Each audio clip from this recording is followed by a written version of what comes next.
ऊंची जगह। तब फेसबुक बस थोड़ा ही पुराना था। हिंदी में टाइप कर पाना अष्ट सिद्धियों में से एक था। मोबाइल डंप और स्मार्ट के बीच कहीं अटके हुए थे। ऐसे में एक किस्सा अक्सर दिखाई पड़ता था। एक बार एक शशक खरगोश घास खाकर लौट रहा था। तभी उसके कानों में एक सुरीली आवाज आई। उसने आवाज का पीछा किया तो पाया कि आम के पेड़ की एक डाली पर बैठा काक अपने मधुर कंठ स्वर में तान छेड़े हुए था। शशक इधर उधर फुदकते हुए उस काक का गायन सुनता रहा।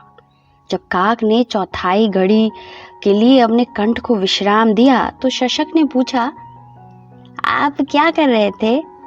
भरपेट खाकर आराम से बैठकर आंखें बंद कर गाना गा रहा था। शशक को यह विचार अच्छा लगा। उसका पेट भी भरा हुआ था। गाना गाने में कोई हर्ज नहीं था। उसने काक से पूछा, मैं भी आपके साथ आंखें बंद करके गाना गाऊं? हाँ हाँ बिल्कुल। और काक ने कुछ पलों बाद गायन आरंभ कर दिया। शशक भी वहीं नीचे बैठ आंखें बंद कर सुर मिलाने लगा।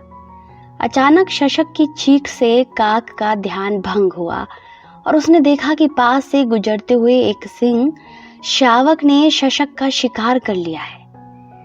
मूर्ख ने आंख बंद कर गाना गाने से पहले आराम से बैठने के लिए ऊंची जगह नहीं चुनी, कहकर काक वापस अपने गायन में मगन हो गया। गंधर्व विवाह। यही बैंगलोर की बात है। मेरे एक दोस्त ने अपने और अपने प्रेयसी के लिए घर किराए पर लिया। दोनों साथ रहने लगे। अंग्रेजी में लिव इन कहिए या हिंदी में गंधर्व विवाह, जो भी कहिए, साथ ही रहते थे।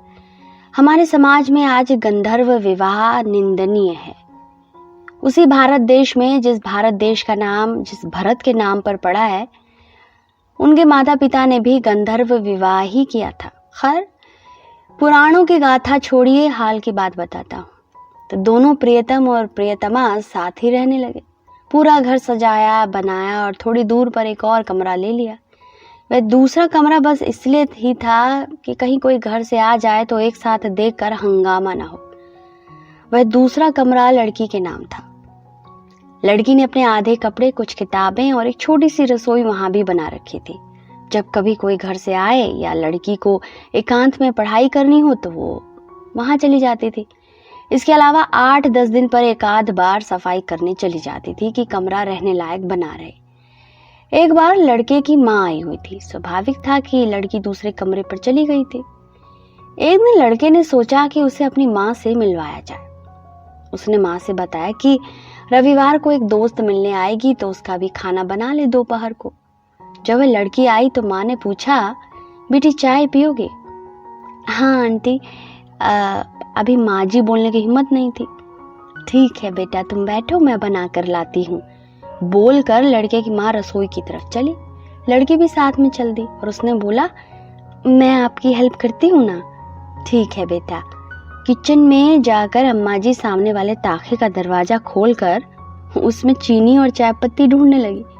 कहीं नजर नहीं आया तो अपने बेटे को उन्होंने आवाज लगाई, पत्ती चीनी कहाँ है दीपक?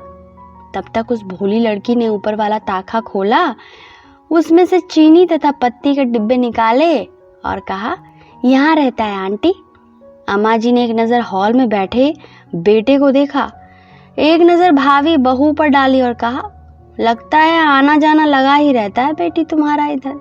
एक काम करो, यहीं रह क्यों नहीं जाती?